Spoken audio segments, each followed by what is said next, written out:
So I'm Jean Camo, the Executive Director of LOWLINC, and we welcome all of you here today. I know we have lots of members and volunteers and other supporters of LOWLINC, and I think some visitors, guests. So if you are a member or volunteer of LOWLINC, raise your hand. All right, great. And if you're a visitor or guest, can you raise your hand? Okay, fabulous. Thank you so much for joining us today. We're really excited about our presenter and our topic today. For those of you who have been involved with LOWLINC, you know this, but for those of you who haven't, it's really important to us to provide information about topics that help us all plan our futures together, and so we're always learning. I always say that, my plan A is that everything's just going to go swell. And, I've got it all, I'm all ready. But plan B is really important because sometimes things don't go exactly the way we hope they will. And so we want to have the information that we need to be ready to implement, a plan B. And so I would say the topic today, though, is really important for our plan A and our plan B. I just recently went through helping my parents transition, and then that prompted me to do some work as far as estate planning and all. So I am just really excited to hear more about what I can do and what we can all do together. So for those of you who are new to LOWLINC, we do have materials in the back. You can pick up information in case you're interested for yourself or for your neighbors. And we hope that you will come back because these presentations that we have every month are open to everybody, and we really want everybody from the community to feel welcome joining us. So with that, I'm going to turn this over to Margaret Driscoll. LOWLINC is the robust organization that it is because of the powerful committees that help power LOWLINC, and so this month, this presentation is hosted by the Health and Wellness Committee, and Margaret is our current Health and Wellness Committee Chair, and so we want to say thank you to them for hosting this today. And also, Margaret, I'm going to turn it over to you to introduce our presenter. Hi, I'm Margaret Driscoll, and as Jean said, I am the Committee Chair for the Health and Wellness Committee here at LOWLINC. Among the different things that we do like to focus on the speaker series, and we have hosted several this year, and we have a few more that we will be doing throughout the year. This one is one of, as you can see, one of our most popular presentations. We are very lucky to have Katherine Breckenridge from the Law State Center in Culpeper come back to speak with us. We usually have her on a 1 or 2 year rotation, and it seems like no matter how many times we have her, she manages to fill the room, and we really do appreciate it. The planning for your legacy is one of the most important things that you can do, not only for your own peace of mind, but for those who you are leaving behind. And the more preparation you have done, I think the easier the process is for them when it is time to face that in their lives. I know that I was very, very proud of myself because when my oldest started nagging me about doing this, I was able to say, I've already done that, which I don't get to do very often. So I was very pleased, and I will tell you quite frankly, and Katherine was the one who walked me through the process. I never would have made it through it without her, and I did really appreciate it.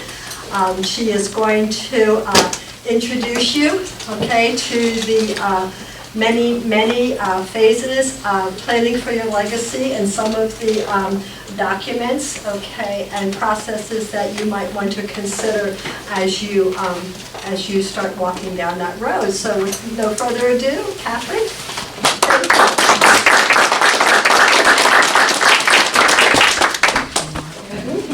Thank you to LOWLINC for all of the planning that goes into an event like this, and thank you for being here. So what I'd like to do, we are going to be talking about estate planning. There's a human face that goes with estate planning, and so I want to humanize that for you, okay? So you probably didn't come here to hear a poem, but we're going to start off with a poem nonetheless. And I'll speak up if you can't hear me. Is that better? Yeah. And I'll walk the room a little bit, so I'm checking to see if you're asleep or not. So here's the very human side to this. I spent this morning at my son's grave, and he passed away 4 months ago, one day shy of his 27th birthday, and from a horrific motocross accident. That's not a call that a parent ever wants to hear. This is my first presentation since then. All I know to do is to work right now. And so that's how I started my day off, having Starbucks at the gravesite with my son. That's, again, a very human side to estate planning. And I'll glance back at that as we go through this. So here's the poem that I wrote in honor of my father. He is still on this earth. And to, just so you can understand some of the poem, he was a pilot for United, and he would take my son behind his motorboat, and my son would ski. Okay, so you're going to hear some of this. Again, a human side to estate planning.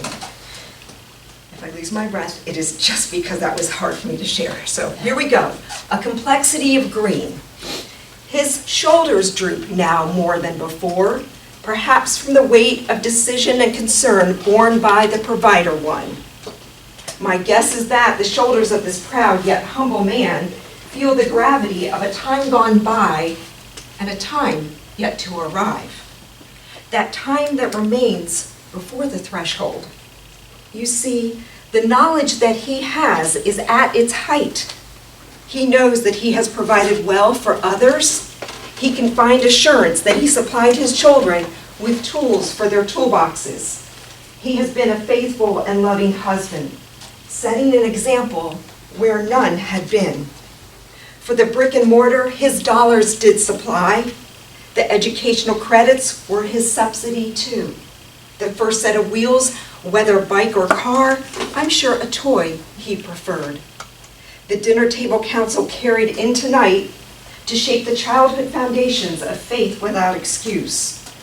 No greater gift could have been given to us to set us on our course. The walk down the aisle was to know the roots of another generation. The attendance of Little League baseball games and cross-country meets is long gone. The square dancing a pursuit for those with younger knees.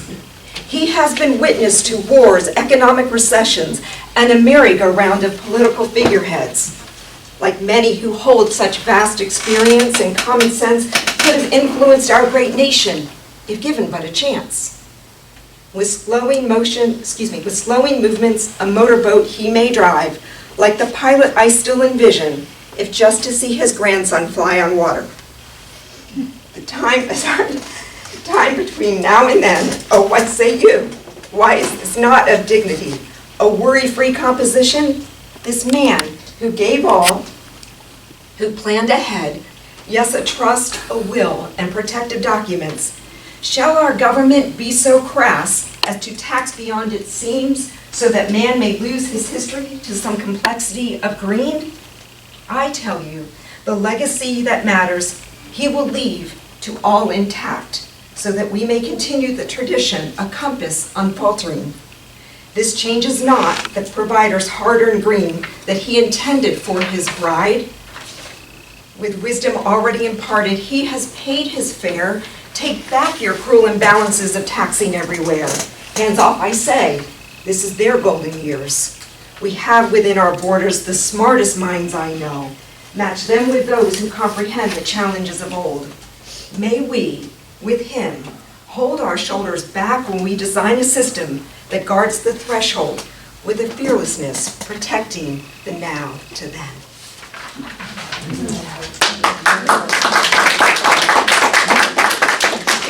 Thank you for Could you use the mic? We're not able to hear. I'm going to speak up a little bit more. Is that better? Okay. I need to move a little bit. Okay, so I'll start here and then I may have to move. Okay. And just to say, we do get that request that our speakers do use the microphone because, it's hard to hear. But you can walk around like I do with that, so. Just not in front of the speaker. Speaker trips, I'm sure. Is that better? A little bit better? Okay. Better? I think so? Okay. It's better, yes. All right. Thank you. All right. So again, let's remove the mystery from estate planning. It concerns some people and it gets bumped down in that to-do list, right? It's uncomfortable. There's something better to do today, and it's not the estate planning. That's usually what I hear. However, when somebody has signed their documents, they usually, phew, I did that. So think of estate planning just as two things. It's about assets and your quality of life. The assets used for your quality of life while you're on this earth, and the ease of distribution of those assets upon your death. That's all estate planning is. That's it. So now that it's demystified, what I'd like to do is share with you the broad spectrum of what we're going to talk about. Okay? So we're going to talk about trust, wills, powers of attorney, advanced medical directives, and transfer on death deeds. And if you have questions along the way, please stop me. I want this to be educational for you and to bring this alive for you. So in those packets that you have in front of you, on the right-hand side, I'll show you. You gotta watch out for that speaker. I'm going to try to shout out. On the right-hand side will be this, so you can take notes, all right? These are some of the questions that you should be able to answer by the time you leave, okay? And you can take notes here, okay? If you open this handout, the same thing. Here are the questions that by the time you leave here, you should be able to answer, okay? So let's dive right in. So when we talk about trust, that's what we're going to start with. You think of irrevocable trust and revocable. Okay? Irrevocable are known to be the asset protection, the real estate trust, the Medicaid trust. Those are the asset protection trust. That's a whole class unto itself. I'm not going to dive into that. I'm happy to answer a couple overview questions, but again, that's a class unto itself. Revocable trust, I'm a big advocate of them as long as the benefits outweigh the expense, okay? So even though I'm talking about this, it doesn't necessarily mean that it applies to your situation, all right? So here are the questions that I ask clients, and if your response is yes to any of them, then maybe a revocable trust, okay? I review a lot of estates that I have not written, and somebody has been to a seminar, they come in with a very fancy 3-ring binder, which of course you would get too, and I ask them, why did you establish a revocable trust? They said, I don't know, I went to a seminar. And I said, well, what's been funded into your revocable trust? They said, I don't know. And then that's the problem, okay? So when you go through the time and the investment of establishing a revocable trust, you want to make sure that you have followed through, that somebody has said, okay, have those assets been funded into the trust? So here are the considerations for having a revocable trust. The first is real estate, dirt with improvement, all right? So real estate is probated in the jurisdiction in which it's located. So if you own property in Virginia and say property in North Carolina, when you pass, if you have not controlled those properties, and I'll tell you how you did that in a minute, then you may have created a probate estate in Virginia and an ancillary probate estate in North Carolina, okay? North Carolina does not have a transfer on death deed option. So that would be one way of, we know that if you have property in North Carolina and you have not deeded that into a trust, you will create an ancillary probate estate in North Carolina. So it depends where that property is located. So again, the base question for real estate is, do you own property outside of Virginia? And if you do, then yes, maybe you are a candidate for considering a revocable trust. So the next is, do you have, for the next consideration for having a revocable trust, do you have a blended family?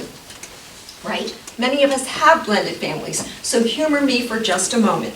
We have husband coming with his children, wife coming with hers. Maybe they have children together. Honey, I love you and I love your children and my children and the children we have together as if they were all mine. Okay? And you see, look, honey, my will looks like your will. So if you die first, I'm going to inherit everything. And you see, my will passes everything to the same beneficiaries that we have within our last wills and testaments, because they are sweetheart wills. They look like each other. Well, I didn't like my stepkids. I didn't tell my spouse that. And in fact, their behavior at the funeral was horrible, so that cinched it. So as soon as my spouse passed and I inherited everything from my spouse, guess what I got to do? I went to my attorney and I rewrote my will because I can, right? And guess who I left out? Everybody who wasn't part of my bloodline, because I can. And I've written those.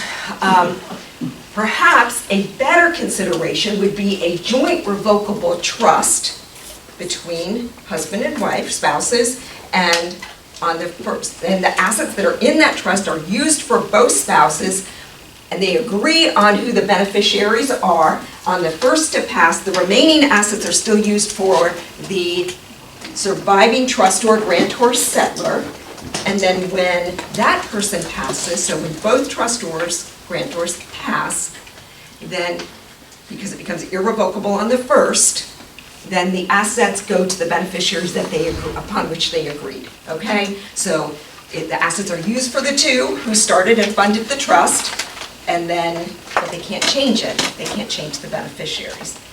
Any questions so far on that? Okay. A third consideration for a revocable trust would be if I want to control from the grave. Okay, that sounds a little strange. That's my own terminology. So my daughter doesn't know I use her as an example, and she's not married, so we're just going to still use my daughter for this. So I have assets that I absolutely want to pass to my daughter.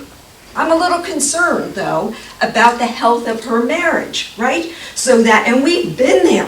If I want to leave, and I'm just going to pick some numbers, if I want to leave $100,000 to my daughter, but I'm pretty sure that on an outright distribution to my daughter, that spouse of hers, I didn't like, that spouse of hers is going to convince her for their jointly owned house to take the money and renovate the basement of their jointly owned home.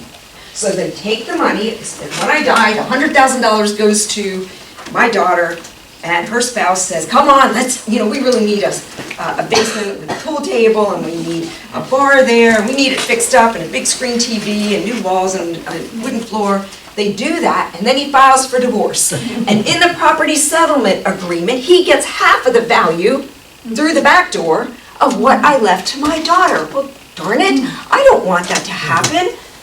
Or, what if my daughter can't manage her finances well? She's not a good steward of her money. So that if I leave $100,000 to her, I know that she has had her eye on that fancy car, that she's going to purchase that car. It's going to sit in the garage. She can't afford the gas. Or maybe she has creditors in the wings already, so that if there's an outright distribution of $100,000, guess who's going to get it? Not my daughter. As soon as it's in her hands, it's going to be garnished by the creditors. Perhaps a better consideration would be to fund the fundable assets, that $100,000, into my trust. If it's there, if I don't need it during my lifetime, then yes, it can go to my daughter, but originating from my trust will be spendthrift trust language, and I got to control that language when I wrote my trust. So that language may look something like $100,000 to my daughter to be kept in a spendthrift trust. She can't be the trustee of that trust. I get to select who the trustee and successive trustees are, or I let my trustee select the trustee and successor trustees of that spendthrift trust. And the assets are used for her benefit, but not at her discretion. So I can say she can get income over time. She could get part of the principal when she reaches age 35, 45. You can design it how you want it. If there's money left over in that spendthrift trust, maybe I want it to go to my grandkids, my great-grandkids. If I had left it in as an outright distribution to my daughter, one, it may not be there, it may be used right like that as soon as it's distributed to her. Nor can I control, if I haven't, through the spendthrift trust language, nor can I control if there's anything left over. Her estate gets to control. What if she hadn't planned, right? What happens then, right? And we'll talk about that. What if I have an asset that I want to remain private, as well as to whom that asset is going to transfer? That asset should be funded into a trust. The trust is not public. It goes to the beneficiaries that I set forth in my trust. A trust is also used if you own interest in a company. So if I own interest in an LLC, I assign those interests into my trust, and I control the distribution that way. Okay? A trust is also a way to avoid probate. There are less expensive ways. So if you do not own real estate outside of Virginia, if you do not need to control from the grave, if you do not have a blended family situation, or one more, what if I want to leave, what if I have to use somebody else as an example. What if somebody in here has 2 children and you want to leave not 50-50 to your children, maybe it's 60-40. And you're pretty sure the one who's going to get 40 is going to contest your trust. A trust can be contested the same way a last will and testament can be contested. However, a last will and testament is stored in your safe, your gun safe, or your safe deposit box. It comes out at death. We can't contest it during your life. You could rewrite your will as many times as you want. A trust is effective the day you sign. So if somebody contests your trust, the judge is more likely to uphold the terms of the trust, because if you had wanted to change those terms, you, the trustor or grantor or settler of that trust, would have. But no, that trust has been in effect for the years from the date that you signed to the date that you passed, right? You can revoke that trust though. Does that make sense? Okay. And one other thing. In a trust, as well as a last will and testament, to guard against that contest, there should be interim no contest clause language. So mine has teeth in it. Okay, so I'll just leave it at this. The no contest language has teeth. If you contest this trust, or you contest this will, you will not take, nor will any of his or her descendants. So hopefully it gives the contester cause to pause. If I get greedy, I won't take, but you know what? Nor will my children or my children's children. So hopefully it gives me cause to pause, the contester, that, oh, I should be thankful. I should not try to thwart the intent of the trustor or the testator, the person writing the will. Okay? So if you have a revocable trust, you still need wills with pour-over language, all right? I'm going to pause right there. I know that I said I was not going to glance at the irrevocable trust, but I want to just momentarily. So we are using irrevocable trust, not just for Medicaid planning, okay? If you want that, I usually refer to another attorney.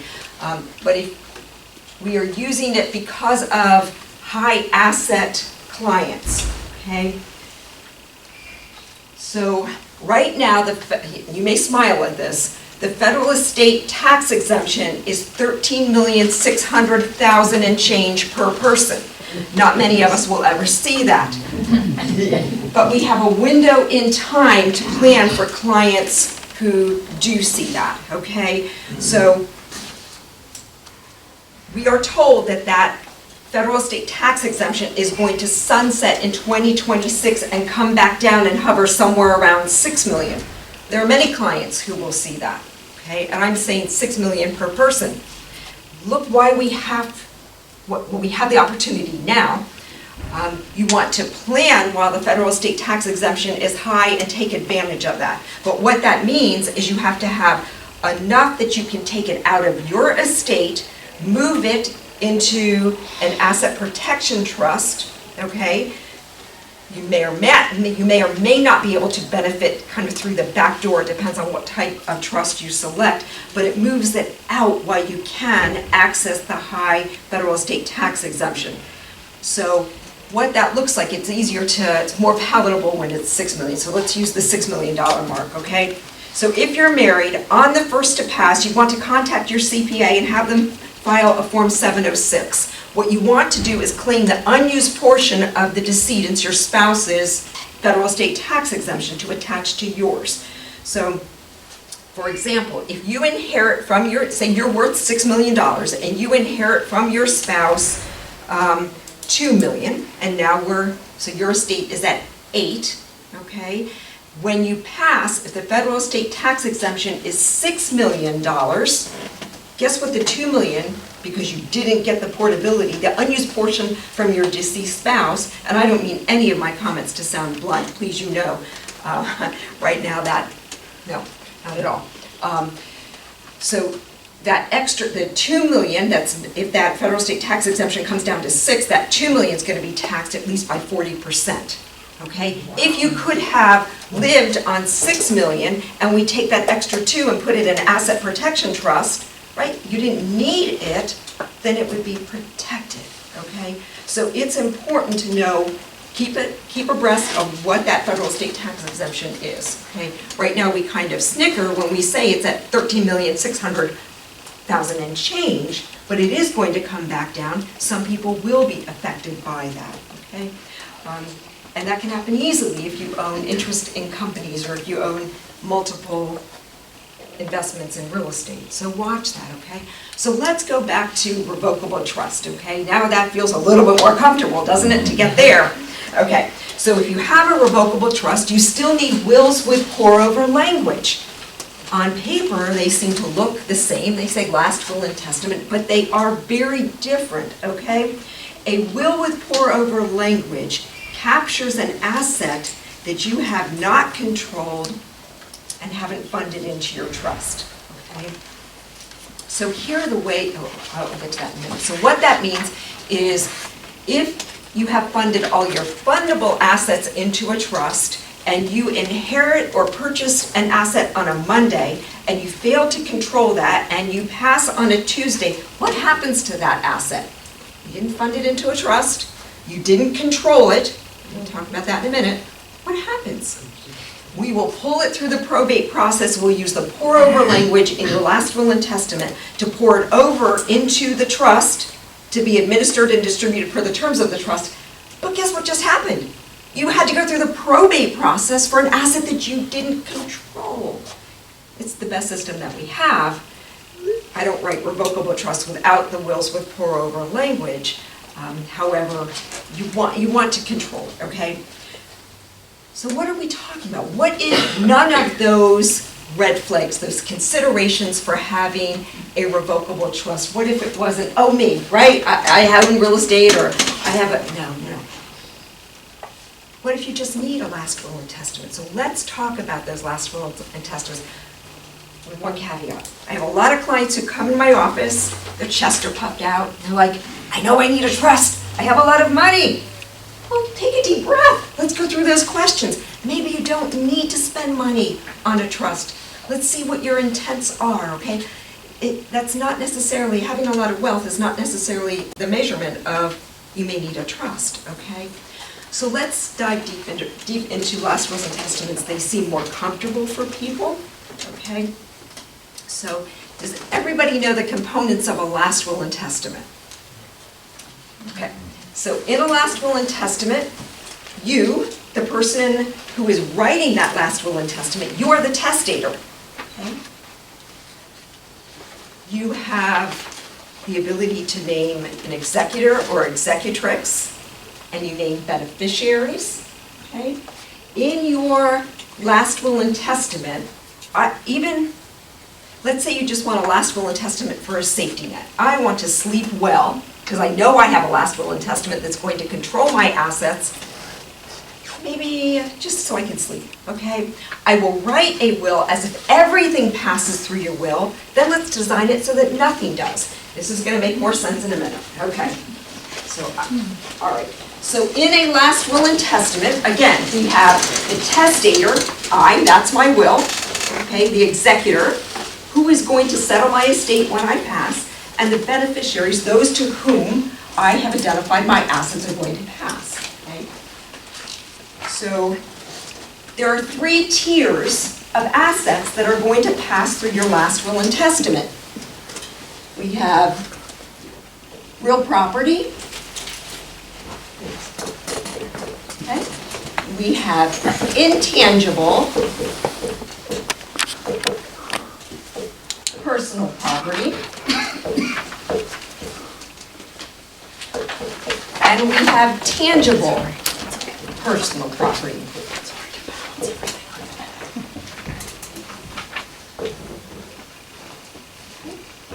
So let's start with real estate. That's the real property, the dirt with improvement. So if you own real estate, please take a look at your deed, okay? The last deed that was recorded. I'm not talking about the deed of trust. I'm not talking about, you have promised this mortgage to the lender. Not that one.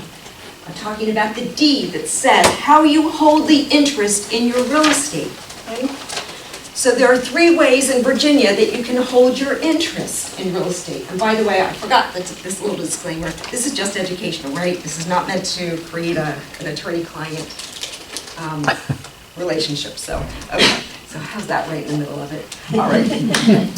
Nobody's sleeping yet, right? Okay. So afforded a married couple in Virginia. This is not jurisdictional wide. Okay. This is in Virginia.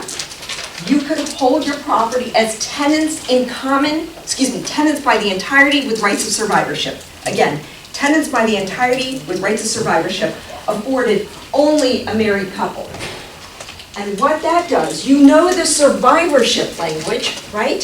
Because you see that on your bank accounts. That if 2 people own with survivorship, when one passes, the assets by operation of law transfer to the owner. That person now owns all of the money that was in that account. So tenants by the entirety with rights of survivorship, again afforded only a married couple. On the first to pass, the survivor takes by operation of law best practice, put the decedent's will to record, letting the public know, as well as the taxing authority, I now own this property 100% fee simple. It's the tenants by the entirety nature is the protection, the protective nature for a married couple. If out of that unit, say I'm one and there's another, I create a debt that goes unpaid, and I created that debt solely, again, that goes unpaid, the creditors can't lien the property because we didn't create that debt as a unit. So please check your deeds, if you're married, to make sure it's tenants by the entirety with rights of survivorship. When you purchase your property, nobody talked about that, did they? Right, okay. So often couples will come in and they will say, no, I know it passes to my spouse because it says husband and wife in the language. The reason it says husband and wife is if there's a title search, we know there may be another claim on the title. Somebody else has interest to that. So don't make any assumptions when you're looking at your deed. So tenants by the entirety with rights of survivorship afforded only a married couple. The next would be joint tenants with rights of survivorship. Your deed may say that as a married couple. Again, there's no protection if it doesn't say tenants by the entirety. Okay? So if it says joint tenants with rights of survivorship, that could be between 2 people, could be between 10 people. It's the same premise. On the first to pass, put the decedent's will to record. okay? And the survivors absorb the decedent's interest, okay? A lot of clients will come into my office and say, I want to place my adult child on my deed with survivorship. Why? Because it'll make it easy when I pass. Sure it will, but guess what it does? My child, if they have survivorship, right, and say they are married and they get divorced, there's a claim on that interest, right? I may have needed that equity, okay? Or maybe they have a creditor issue already, okay? Again, that equity. So what it also does is take away from my child. If I gift an interest in my real estate during life, it takes away their ability to claim the stepped-up basis. So if you give during life, they take your basis versus if you give at death, they take the basis at death. So, for example, if I give an interest in my property to my daughter today, and I purchase that property here, okay, and say I pass, but I gifted it here, she's taking this as my basis for the part that I gave to her. Look at that, if she sells right away, look at the capital gains. Versus if she takes 100% when I die and she sells here, virtually no capital gains, right? So you want to watch that, the effect on both parties, okay? The next way you could hold an interest in real estate is tenants in common, okay? We see that a lot between investors, companies. We also see it if you have inherited property, let's say through a trust or a last will and testament. Be very careful on that. Guess what that can look like? Okay, so I inherit property with my sister and my brother and through my parents, and now we own that property a third, and a third, right? My parents' real estate. Third, a third, and a third. There's no survivorship language. So what if I pass and I have, let's say through my last will and testament, I passed everything to my neighbor because I like my neighbor and they've done some really nice things for me. Well, maybe my sister and brother don't like that neighbor, and now they have a very attenuated relationship in a property that, who's going to live there? How are we going to make a decision? We all have 3 different aspects of what we want to have take place with this property, okay? That's uncomfortable. So watch how your real estate is handled. So we're going back to real property. Remember, in your last will and testament, we will cover what happens to your real estate. But remember, I said, we'll write your wills if everything passes through it, and then let's design it so that nothing does. In July of 2013, the General Assembly made available a transfer on death deed. Okay? So in TOD, you know that concept from your bank accounts. PODs, TODs, right? That TOD, what if I didn't need to control my property from the grave, that upon my passing, I want my daughter to take an outright distribution, right? A transfer on death deed, okay? So here's your deed recorded in Orange County, right? I call this transfer on death deed a deed in waiting. We record it also. It's the one deed in Virginia that has to be recorded prior to your passing. Okay? So you could sell your property. You can encumber your property. However, when you pass, if you have a transfer on death deed, out of waiting comes that transfer on death deed, transfers it to my daughter for the cost of a deed. And we've avoided probate for my real estate. Beautiful, right? For the cost of a deed. Why not, right? If I don't have to control, if I don't have other assets that I'm controlling, if I don't have real estate outside of Virginia, maybe a transfer on death deed, okay? So then we get to the intangible personal property. Who knows what that is? It's your cash, savings, and wealth management, right? So we had originally stated about a trust, okay? There are only certain assets during your life that are fundable into a trust. Your checking, your savings, your investments, not a 401k and not an IRA. Those are not fundable into a trust during your life. You also want to be very, very careful about making a trust the beneficiary of an IRA. That's for a deeper conversation, okay? It depends if you have minors, if you need to control from the grave, there are exposures to that money, even if you fund it into the trust and you know that Secure Act now has a 10-year payout, right? Okay, so let's talk about that intangible personal property as it relates to a last will and testament. Your checking account, your savings account, your wealth management account, whether they are singularly owned or jointly owned, should all have, if you don't have a trust, should all have primary beneficiaries and contingent beneficiaries listed. Guess what you just did? If you have done that, and again, note, there's other requirements or considerations for a trust, that didn't cost anything, and you've avoided probate for your cash savings and wealth management. Didn't cost anything. So I know what everybody's going to do first thing at 10 o'clock tomorrow morning is get a copy of your deed and look at your deed, right? And you're going to go to your bank, your providers for your cash savings and wealth management, and you're going to ask them, do I have primary and contingent beneficiaries, right? So when does that become important? So say, for example, you're like, I got this taken care of. Our joint account with survivorship. Okay. Well, what if both of you are taken at the same time and you don't have beneficiaries that are listed? Guess what's going to happen to that asset? If it is over $50,000, it's absolutely creating a probate estate. Why do that? Just check to make sure you have beneficiaries, okay? Doesn't cost anything. And again, this is if you don't need to control from the grave, okay? Tangible personal property. Who knows what that is? That's music to my ears. Okay, it's the cars, the boats, the planes, the household furnishings, the jewelry, right? The stuff. The stuff. Some of that stuff matters, doesn't it? Oh my. Okay, so in your last will and testament, we can have specific requests. We can have specific requests for real estate. We can have specific requests for cash savings wealth management. We can have it for tangible personal property. I want my heirloom to go to this person, right?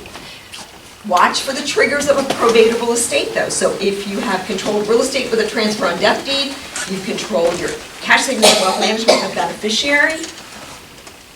Watch the tangible personal property. Many of you probably have boats, more than one, right? And a couple cars.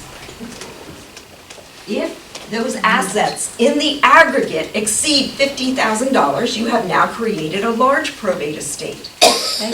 So take a look at your assets that have titles to them, your cars and your boats. If they don't have a lien on them, the DMV will allow you to put a TOD, a transfer on death, on the title for the car, for the boat. What the DMV doesn't like to do is to put a transfer on death on a title if you have survivorship. They think you already have a transfer, somebody to whom it's going to go to. They didn't ask me, and it doesn't make any sense to me, because what if it's husband and wife who own with survivorship, you're in a car accident that claims both of your lives, and there's no transfer on death on the title, then what, right?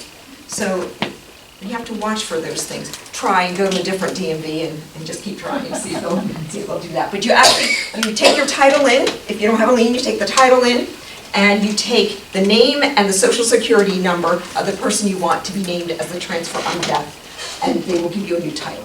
Okay? It does not cost much to do that, but you removed that asset from consideration for probate. Okay? What you want to do is make sure you're not creating a probate estate through the back door. So if, for example, what if I controlled all of my cash savings and wealth management with beneficiaries, and I decided not to put a transfer on death deed on my real estate, but my car is worth $60,000 and it doesn't have a lien on it. It doesn't have a lien on it, okay? But I failed to put a transfer on death on that title. that car at $60,000 triggers a probatable estate, and because I didn't remove the real estate, control over the transfer on death deed, through the back door, I've created a large probate estate, and now this is coming into probate also. So if I protect at each tier, that's what I want to do. Okay? So that's the way to protect your real, not protect, but to control your real estate is the transfer on death deed, beneficiaries, TUD, POD, and your tangible personal property. Watch for that, because if, again, if it is exceeds $50,000, you have a large probate estate. So these three areas that we're talking about, it sounds like we're talking about them primarily as part of a will. If I have a trust, and that trust has a will with pour-over language, then do I need things like transfer on death on my car, or whatever? Okay. So the question is, thank you for that. The question is, if I have a trust and a last will and testament, do I need to place a transfer on death on my title for my car and a transfer on death on the real estate? Remember, this is if you don't have a trust, okay? If you have a trust and then a will with pour-over language, we deed your property into the trust, so it's a deed into trust, okay? And we use a Schedule A. It's like one piece of paper that's like gold. We transfer all of your tangible personal property now owned and hereafter acquired into the trust. Done for one page. If you don't have that, if you don't have that Schedule A that says I hereby transfer all of my tangible personal property now owned and hereafter acquired into the trust, then you have a probate estate just to go through a full-blown probate, and we'll talk about what that looks like, transferring that using the pour-over language into the trust. That's more than a year, just to get into the trust to be administered and distributed for the terms of the trust, okay? So, did that answer your question, Terry? Okay. So, you want to watch for your assets. So, please don't respond to this, okay? Especially we are being taped. If you own guns that are controlled by the ATF, things like silencers, that's an entirely different trust that you need, okay? So, again, please don't respond to that right now, but we want to watch for those assets. Some people say, you know what, let's just have a probate estate, it's okay. I want to make sure that my daughter gets my heirloom strand of pearls, that my son gets my heirloom pocket watch, and I want to set that forth. I don't want to spend money on a trust. In a will, as well as a trust, you may not even know at the time that you sign that somebody has done something nice for you or expresses an interest or an appreciation for your heirloom pieces, but maybe a year later, 5 years later, they do. In both documents, I include something called a living list that allows you, as time goes by, as long as you follow the instructions in the trust and the will, to say, you take this piece of paper and you can handwrite saying, I want my heirloom pocket watch to go to this person. So with specificity, the item and to whom you sign it at the bottom. The additional language in both documents is if you have given that asset away, if it's not part of your estate at the time that you pass, no cash nor other item will be substituted for it. It's the best of all worlds, right? Okay. Any questions so far? If the trust was generated in another state, does it have to be revised for Virginia terms? Okay, that's a great question. So the question is, if a trust is written outside of the jurisdiction of Virginia, what does that look like when you're here, when you come here, like if you're moving from a different state? I can only speak for Virginia, okay, not another state. So when you're moving into Virginia, if you have a will or a trust or any other legal document that's written, meaning a power of attorney or advance medical directive, which we're also going to cover, when you're moving into Virginia, it doesn't necessarily mean that you need a new one, okay? We review them if they are comprehensive and they still meet your intent and you followed the code, the requirements of the code when you signed, you may not need a new one, okay? For a trust, it is a good idea to amend and have it controlled by the Code of Virginia. Okay. Well, this was done in Virginia, but in the No, 80s. no, it's done in Maryland. Oh, in Maryland. Okay. Again, It doesn't mean it's negated, it just means that you may want to have it take a look at it. Okay. But that's a good question. So a lot of people will say, I've moved here, everything has to be changed. Maybe not, okay? Just be cautious on spending a lot of money. Yes? If you have an item that you're not sure of the values, if you suspect it may be worth a fair amount of money, in the will it be needed to be appraised, or they just take a look at it and say, oh, it's a lamp, and fine, it's $5, and really is worth $50,000. How do they work that? That is a good question. So let's get into the probate process. What does that look like? And then I'm going to answer the question that was just posed, was how do we value an asset, right? How do we know that that lamp is not $5 that we may think? Maybe it's worth $5,000. What does that look like? So let's first talk about probate. You can create a probatable estate whether you have a will or not. Okay? Probate is this. You have an asset that you have not controlled with a trust, with survivorship, with a beneficiary, with transfer on death, or a POD. You have this asset that you have not stated to whom it will go to at all. Okay? So what happens if it's over $50,000, or you have another asset that's over $50,000, so we have to bring this asset in as well. We can't use a Virginia small estate affidavit because your probate estate's over $50,000. So I know I just threw that in there. Okay, so what will happen is if you have a will, that means that you have stated to whom your assets are going to go and who pass to, and who is going to help settle your estate, right, the executor. If you have an asset that you haven't controlled, but you don't have a will, it's still a probate estate, but it is an intestate estate. I have not identified to whom my assets are going to go, nor who's going to settle my estate. They're still both probatable estates. So what that looks like, whether you have a will, and I'm going to the clerk of the circuit court, or no will, but I have an estate that needs to be settled, I'm still going to the clerk of the circuit court, and there are 3 forms that you bring with you, plus the will if you have a will, plus the death certificate, plus a blank check, and you qualify as an executor or executrix if you have a last will and testament for the decedent, or you qualify as an estate administrator. Means I died without a will, there's still a probatable asset, but I didn't identify who's going to control my estate. I qualify, and now guess what happens? The paperwork, okay? So I have clients who come to me, and they have felt very good because they think they have done the right thing. I was named as the executor or executrix, and I ran to the courthouse, because isn't that the right thing to do? I ran to the courthouse, and I took the oath. I feel very good about myself, okay? First thing that you do when somebody passes, you look at the debt to asset ratio. If the debts are here and the assets are here, walk away. Guess what's going to happen? If you qualify, you are going to be, let's say, the ambassador between the estate and the creditors. The creditors are going to get paid pennies on the dollar. The beneficiaries under a will, or the heirs in an intestate without a will estate, will take nothing.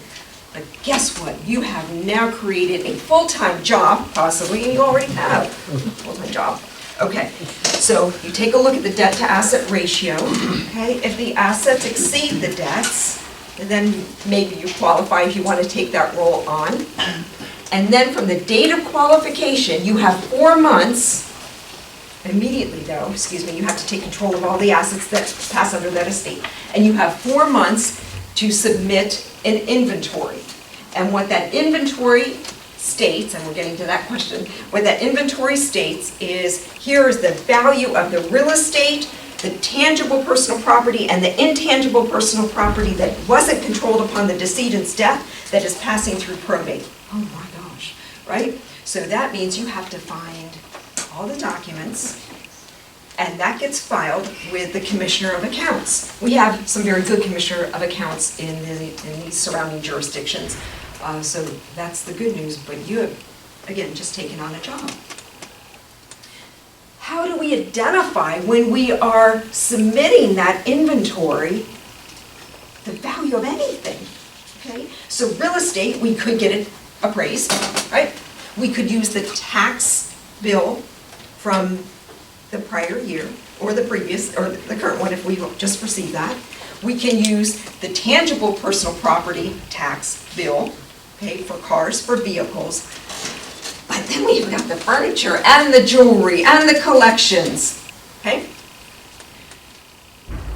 So the instructions for the inventory say if there's an asset that exceeds $500, you have to itemize that. How many of you have many assets that exceed $500, just the asset alone? If in the aggregate, your living room furniture, let's say it's $1,000 and you can't say anything was valued more than $500, you would just say living room furniture, $1,000, okay? How do we even come up with that figure though? Because then we have the lamp, we'd love to say $5, but maybe it's not. Maybe it is $5,000. We do have to get an appraisal done, okay? And that gets attached and submitted, maybe not with the inventory, but on the accounting, which you as the executor or estate administrator will now have to submit the first accounting within 16 months of qualification that picks up the first 12 months from the date that that person passed forward. And there's an annual accounting until that estate is settled. Have I talked you into a trust? So, I'm doing this for my mom's estate. Every year, it's $250 more, but there's always something that I'm not sure of. Did you hear this? So somebody is settling their parents' estate, and they have to pay the fee every year because they haven't been able to close the estate. There is always something else that has arisen. Okay? And part of that is you have to file the taxes of the decedent. So I have a lot of clients who, they have a number of children. And they say, wait a minute, I'm concerned I'm gonna hurt somebody's feelings. What if I name child 1 as the trustee or the executor? I'm afraid that the other child is gonna get their feelings hurt. I mean this as bluntly as it sounds. Tell them to get over it. It's not a roll of honor. You don't want it, okay? You don't, you just don't. They would like to name their children as co-trustees, co-agents, co-executors. No. If you don't take anything else from this, no, not on that one, okay?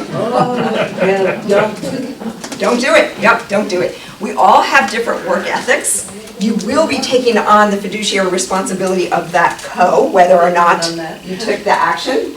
Yep, so it brings that alive. Okay, just remember the no, okay? There was a question in here, yes. I'm just going back a little bit. What if the lamp is on the written list? Okay, so if the lamp is on, great question. So if we, I love that question, watch this. Okay, so what if that $5 or $5,000 lamp is on the list? Okay, so in a trust or a will, you can have specific requests. We glanced at that a little bit. I want my real estate, I want my company to go to one child, not the other. I would put that here, in yellow, here as a specific request. Okay? Guess what happens to specific requests? It's controlled, right. So if that lamp is worth $5,000, and I want that to go to child number 1, and say I have 4 children, that $5,000 lamp will protect it, because I took the time to itemize, to memorialize that that lamp goes to child number 1. Okay? And then we get down to past the specific request. Okay? This is part of, if I haven't specifically identified to whom real estate intangible or tangible personal property is going to go, what's that next catch-all? Does anybody know? It's the residuary clause, okay? In a will, in a trust or a will. So, If I have said $5,000, this lamp to my child, it doesn't have to be valued, it doesn't have to be appraised. I don't care if it's $5 or 5,000, maybe. I mean, I can put other language in. But what if it's just, as long as this lamp goes to my daughter, as long as my daughter survives me, and if she doesn't, then to whom, and if not, then to whom, okay?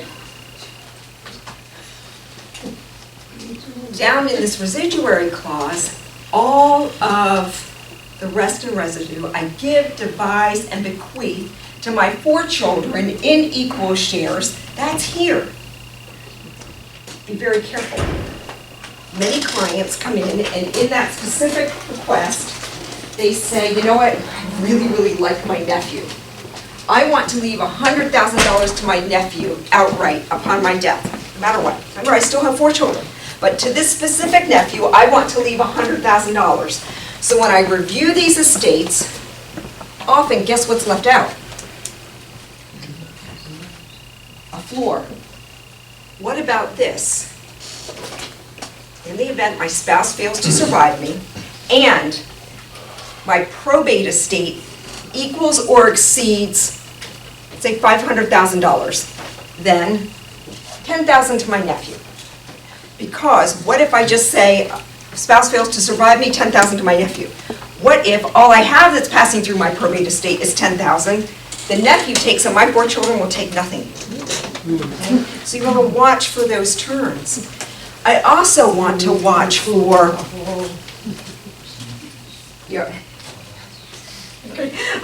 I also want to watch for, what if it's all the spouse, if spouse survives me, if spouse fails to survive me, then equal shares to my 4 children.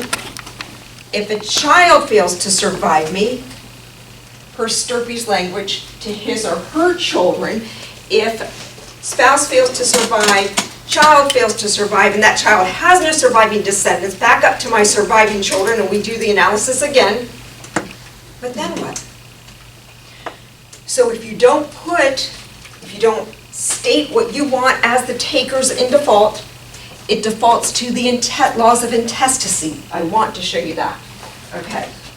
So this is, if you have a will and none of your named beneficiaries have survived, or if you don't have a will and you still have a probatable asset, you have an intestate estate at that time. It's as if you had no will in place. Okay? So, give me 1 second.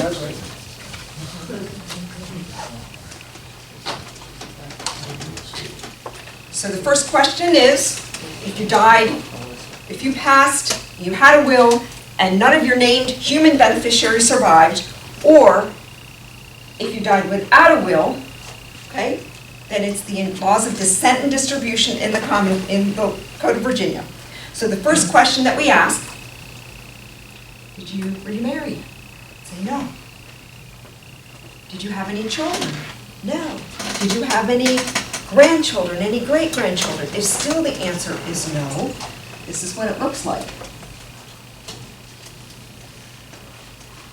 Here you are. Okay. We come up to the top. Did mom and dad survive you? No. Sisters, brothers? No. Nieces, nephews? We still can't find somebody. Right? This is the laws of descent and distribution in the Code of Virginia. So here we come, all the way out here. Maybe we find this cousin. We call him or her the laughing heir, H-E-I-R, laughing all the way to the bank. They got your green and didn't have to put up with any of your human idiosyncrasies, right? Okay? They're laughing all the way to the bank. What if we can't find that cousin? Who knows what happens? It escheats to the Commonwealth of Virginia. Well, that feels very bad after April 15th, right? So maybe a better consideration would be, let me name all the human beneficiaries, and why don't we name some charities if none of your human beneficiaries survive you, okay? And then there's this interesting concept called CyPres, C-Y space P-R-E-S, that if that charity is not in existence at the time that you pass, the court will identify a charity of like intent. Okay, so you still know it's going to go to a good cause. Now, the Commonwealth. Catherine, Yes. Sounds like it's a lot of work to get ready to pass on. What do you absolutely need from the government? I mean, they're asking, what is the state of Virginia requirements upon the death of a person? For your assets? Well, what are they, do they levy? Are there fines? Or what is the obligation on a death of a person to the state of Virginia? You'll have to pay last year's taxes. Is that all? You will pay if there's a probate estate, you pay 10 cents per 100 for probate tax. But they don't come in and... There's no death tax. Assess your assets or anything, like your So they property? will if there's a probate estate, okay? If you would? If there's a probate estate, they will. If there are assets that exceed the federal estate tax exemption, you will pay on that. Okay, but that's it. And the rest is what you want, how you want to distribute your money? Correct. Okay, Also, it's in the trust. right. But a trust, a revocable trust, is ease of administration during life and ease of distribution when you pass. It's not a protection against creditors or taxes. You will still pay your taxes on that. Okay? Does a trust have to be registered with the county book? No, we don't register a trust or wills here. Unless there's a court matter. Okay? Or when you pass, you register the will. Okay? You're welcome. So let's bring this to life a little bit more. So who can tell me what you need to have in place when you sign a will?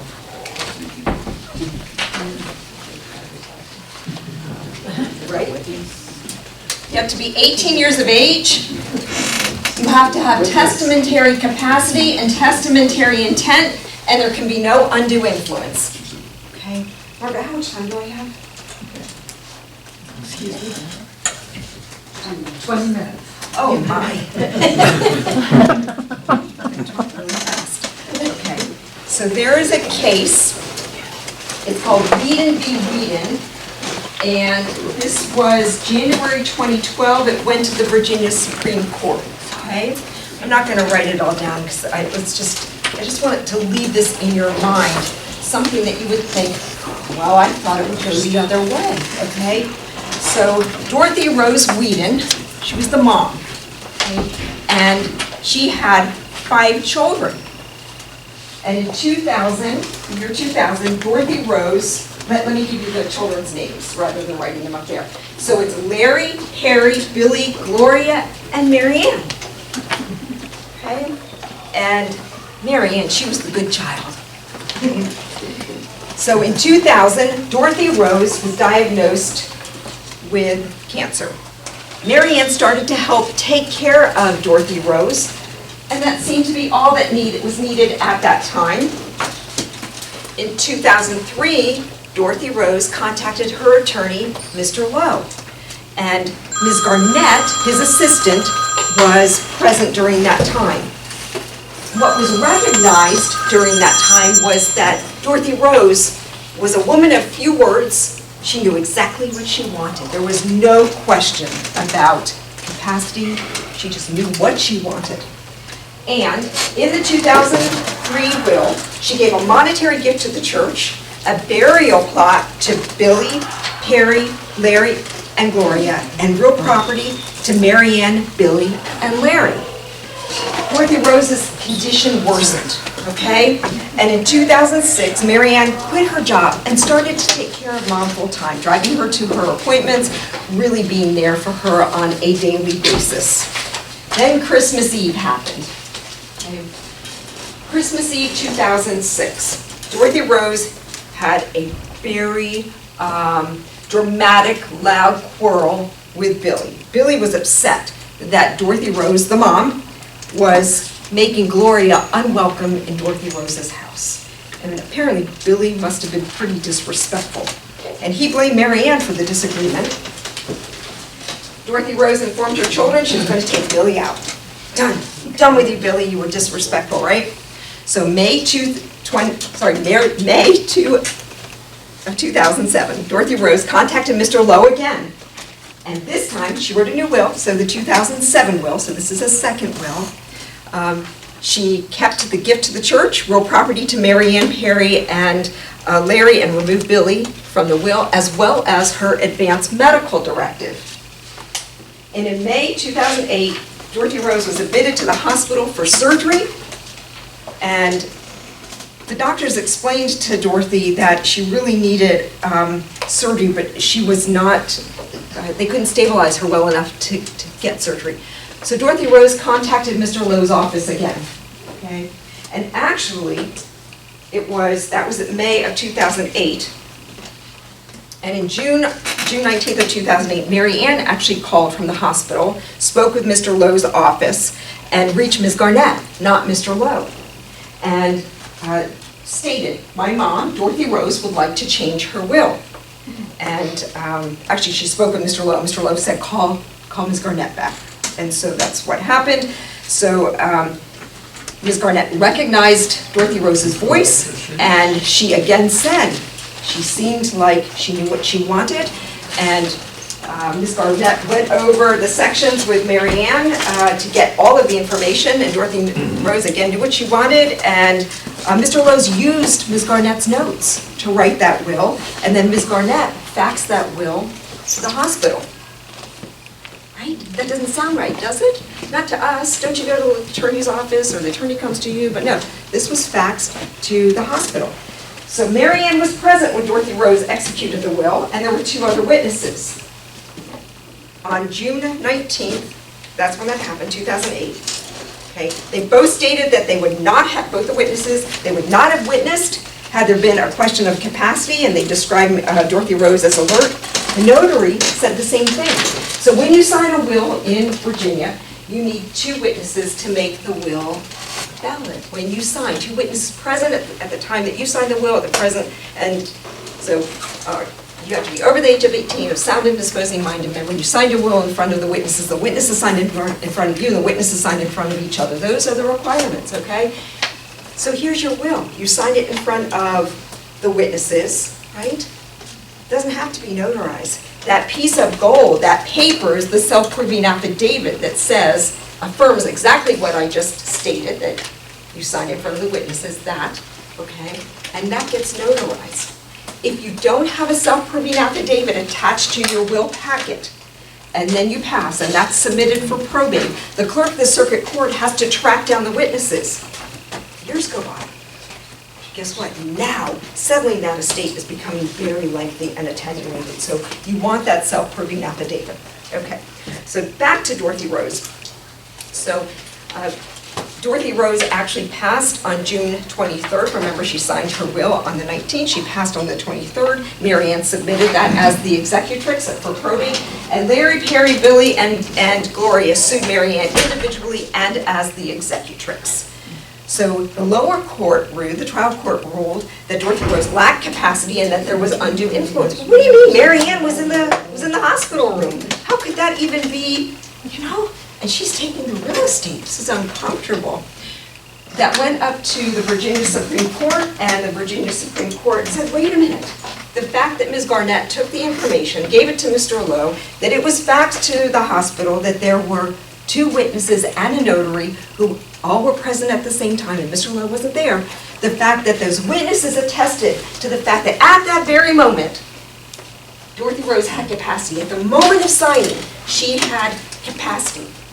And that it was her intent to sign the terms of that will.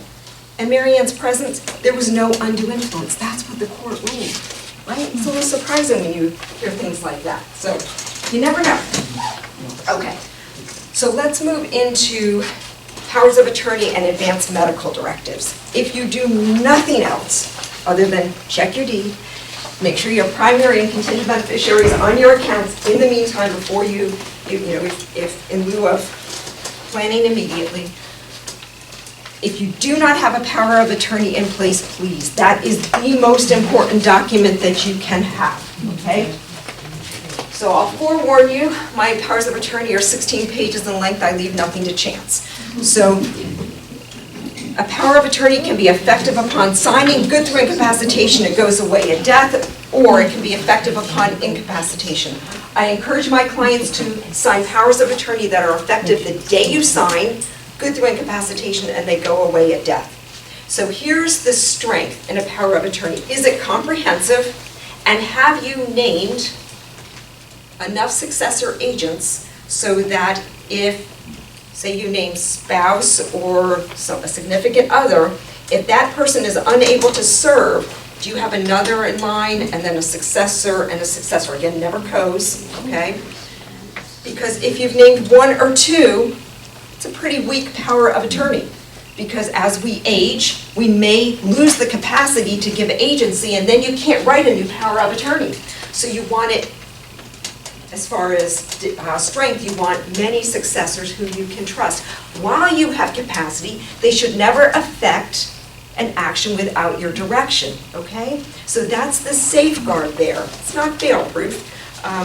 And you have to watch for the abuse of adult children. Yes, we do catch them. But if you don't have a power of attorney in place and you become incapacitated, or you've only named one or two agents and they can no longer serve, it's as if you don't have a power of attorney in place, nobody has the legal right to make a decision for you. I'm not talking about medical, I'm talking about legal, contractual, communications. So that's why I say make a power of attorney effective upon signing. Because if you're traveling, you're not incapacitated, but you may need a legal document signed, right? So you could direct your agent to sign on your behalf. Okay? If you don't have a power of attorney in place, or you have gone through that list, it's as if you don't have a power of attorney in place, the only alternative for a loved one, a family member, a friend, or social services is to petition the court to deem you a ward of the state and to name a guardian or conservator. So what that has done, it has left in the court's hands the parameters that the court sets, as well as the person the court identifies to be your guardian and conservator. So if you're a bit type A, you may want a power of attorney. But you do need one, okay? So that would be the most important. So if you are making a decision as far as the allocation of resources and time, please make sure you have a solid power of attorney in place. So let's go to advanced medical directives, okay? There is a default in the code, unlike a power of attorney. There's a default in the code for an advanced medical directive. It does, the code in Virginia authorizes the hospital or physician to turn to a family member. The circle goes like this, so spouse, children, family member, and it ends with, or somebody who's expressed an interest in your case. Okay, so nice that they can turn to a family member. Some of us have family members we wouldn't trust to make a medical or end-of-life decision for us, okay? An advanced medical directive is triggered only if you can't make that decision for yourself, okay? So the wording is if your attending physician and a physician or licensed clinical psychologist, two people certifying in writing that you're unable to make an informed decision for yourself, okay? So that's the definition of incapacity. I got really far on my slides, I see. Yeah, that was about slide 8. Okay, so, but what the code doesn't do is set forth the personal parameters for you, right? What is important to you for your medical and or end of life, right? So there's no document, if you don't have an advanced medical directive, that memorializes, this is what I want to have happen, okay? So I would encourage you to have an advanced medical directive in place. Now, in Virginia, we can include burial instructions in last wills and testaments. I don't. Who's reaching for your will, right? When you pass. So burial instructions I have separate. If you want to be cremated, you especially should have a burial instruction in place, because if you want to be cremated, your family members actually have to sign off. How uncomfortable is that if you have 4 children and all 4 children have to be found, right? Or if they don't agree. So just plan in advance. Again, bring it all the way back to what we're talking about is our assets and your quality of life. your assets used for your quality of life while you're on this earth, and then the ease of distribution when you pass. That's it. It's just like putting pieces of the puzzle together. So when I meet with a client, I ask for them, I want to look at everything. I don't want a surprise for a client when they become incapacitated, and certainly not when they pass, right? So there are some estates that we can plan for a whole lot less of an expense than others. I ask my clients, please bring with you deeds to real estate. If you have current estate planning documents, let's make sure they meet your intent, okay?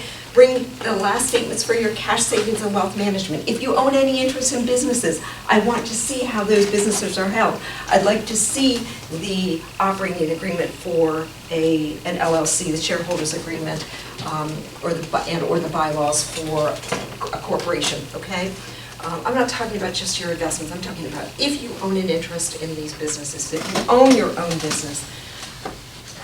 I want to see your life insurance policies, your long-term care policies, okay? We just don't want to leave a stone unturned.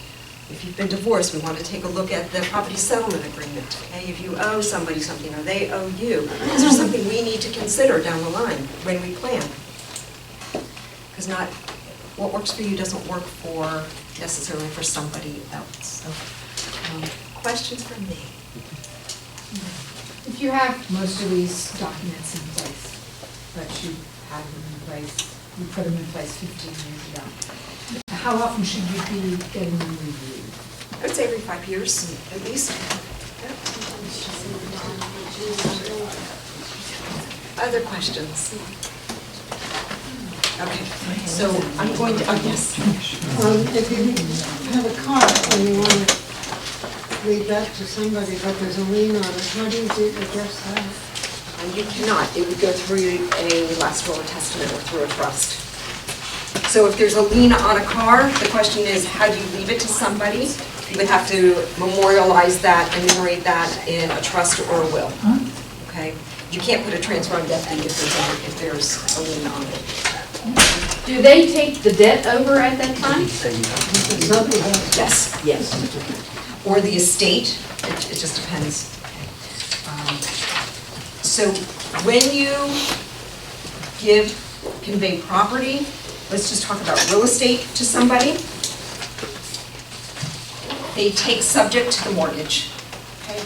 So what if you're leaving your real estate, your primary residence, to a child, and there's no way they can pay, let alone the taxes, the mortgage, okay? So how do you help them? How do you plan for that? Have you taken out an insurance policy? Have you left them the means to pay that mortgage, to assume that mortgage? Okay? Pay it off or assume. So I'm happy to stay and answer questions. I'm going to leave you with a poem. Okay? So I won't read the poem that I wrote for my son. I won't get through that.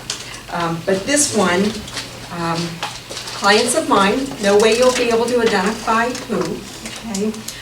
To give you an idea, so you hear some of these phrases, they owned a flower business in another jurisdiction before moving to Virginia. This is many years ago. And she was in a nursing home, and when she signed her documents, you'll see that, I would call after she was released and went home, I would call to check on the couple, and he would tell me that he would carry her up and down the stairs on his back. When he passed first, she didn't have capacity to know that he had passed. And I wanted to give a gift to the daughter, right? Who didn't need things, so I wrote this poem. So it's called Of Spirit, a Flower Shop There. To put pen to paper, to capture the scene, to bring life alive to those slipping away, to those who have not known such change. The bride's picture that's dog-eared and weathered, fading along with each day in assistance. The memory that flutters just on the edges. Grasp it, catch it. Yes, I think it was mine. You promised, I expected, now we are here. The days lapsed, milestones reached. What now is in store? The call came, late in the night, early once more. Each echoes pain, seeks answers, none there. Communities thrive, calendars are full, meetings occur. Festivities, lights, events beyond this. What about this? This community that once was, paved the road, sacrificed, now is here? Now is housed? Accused of asking a lot. What? To be heard? To be remembered? Or even respected? Have I not taught you a thing or two? Movement now. Appointment to appointment, paperwork to paperwork, medicine to medicine. The network has thinned, the support is paid. The house that was is now a room with a chair. The chair is a memory thread, a link I hope is there, a memory before the fall, a building block. Catch a glimpse of the child, of the flowers in our business expression, the city, the you and the me. We transitioned and coped. Event one was the worst. Separation exacted from my lifelong love. How are you doing? Question posed to a temperance frayed. The truth spoke humor. Just ready to get out of here. Have I failed you? No longer able to navigate the stair flight? Visits last past daily PT or the community lunch, but a visit it is. I am here. Do you recognize me? Your dance partner, your circle, your balance. Caretaker too. The call came, first call out of the blue. Balance is no longer two. Will she know? Perhaps in a communication changed. Now documents will dominate. He took care. Though they are not warm, not even a whisper. Perhaps soon a beckoning will occur, and all will be as it should. Bouquets in heaven, a flower shop there.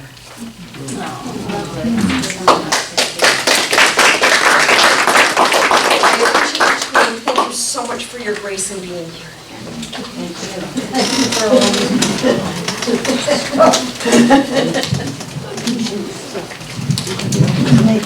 Thank you so much. I guess this is why I shouldn't download a template from the internet. Right.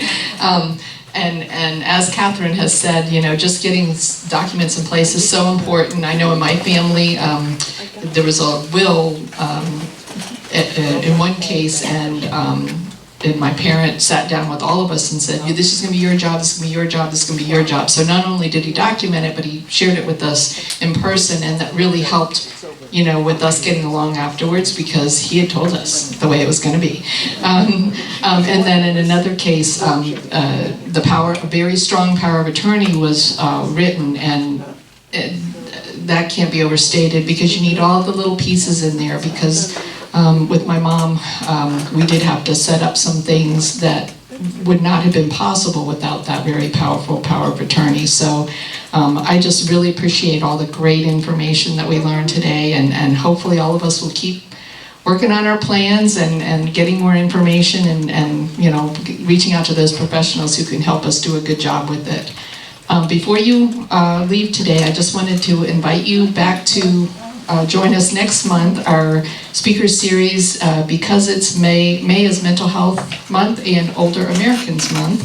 And so we're going to have a presenter talk about mental health topic. So, we do so many fun, wonderful things with social outings and lots of different services and all with LOWLINC. And we also share the harder parts of life, and we all know that we face loss in many ways. That can be through the loss of a loved one, it can be, a loss of our abilities to do certain things, and, we are all going to grieve at some point in our lives, and so that's what the topic will be on next month, and also, but, with also some positive to it too, so how do you know that, you've got the skills that you need to get through those times in your life. So we really hope that you'll join us. And then also just every first Thursday of the month we have a different speaker series. Also, let's see, Jasmine and Jane are back there, yay. I don't know how I would get through the day without their help. That's our member services coordinator and our program services coordinator. And I just wanted to also shout out about the Triad Conference coming up. So it's going to be at the Lake of the Woods Church. And for those of you who aren't familiar with Triad, it's the Sheriff's Department's program to help older adults stay safe. Both they are very big on fraud prevention, but also they are the ones that have the alerts. So if somebody, goes wandering, they can track them down. And so this conference is wonderful. I went to it 2 years ago, and there's a full day of sessions where you can learn about all different types of topics, and then there's also vendors. I call them vendors, but they're really sort of community resources where you can go around and learn about some of the alert pendants and other resources in the community. So I'm going to ask them to remind me the date of the Triad Conference. 16th. The 16th? Okay, April 16th. So again, over at the Lake of the Woods Church. And you get breakfast and lunch, so you don't want to miss that.